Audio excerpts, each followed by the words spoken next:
Welcome friends, mister রান্নাঘর থেকেই সোমা বলছি। আজকে নিয়ে এসেছি বাটা মাছ সর্ষে বাটা দিয়ে।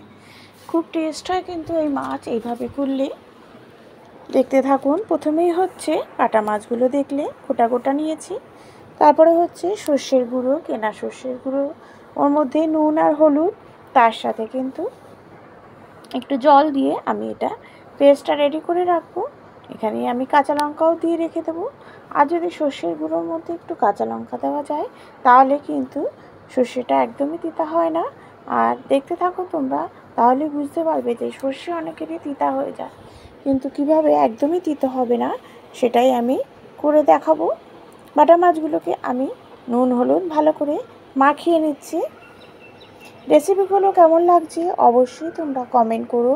ভালো লাগলে এই নতুন যারা আছো একটু বেল আইকনটা প্রেস করে দিও।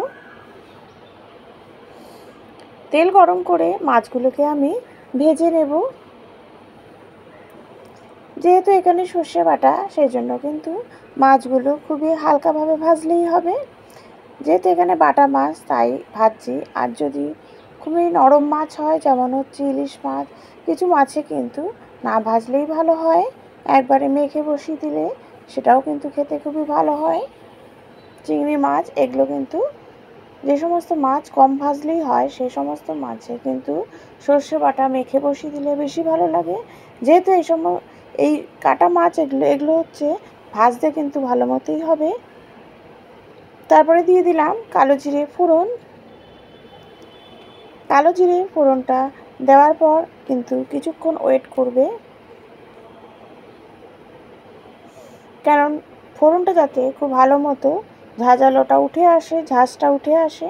দেখলে কিভাবে দিতে হবে না, প্রথমেই আমি জল ঢেলে দিয়েছিলাম তেলের মধ্যে।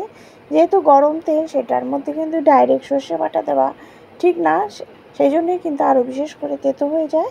জল দিয়ে তারপরে সর্ষে বাটাটা দেবে, এবার একদম তিতো হবে না। দিয়ে দিলাম মাছগুলো, একটু চিনি দিচ্ছি।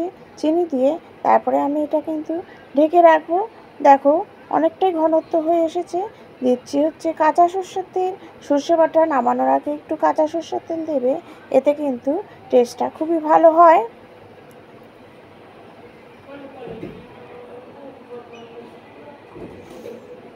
ব্যাস রেডি হয়ে গেল সর্ষে বাটা দিয়ে বাটা মাছ। Thank you.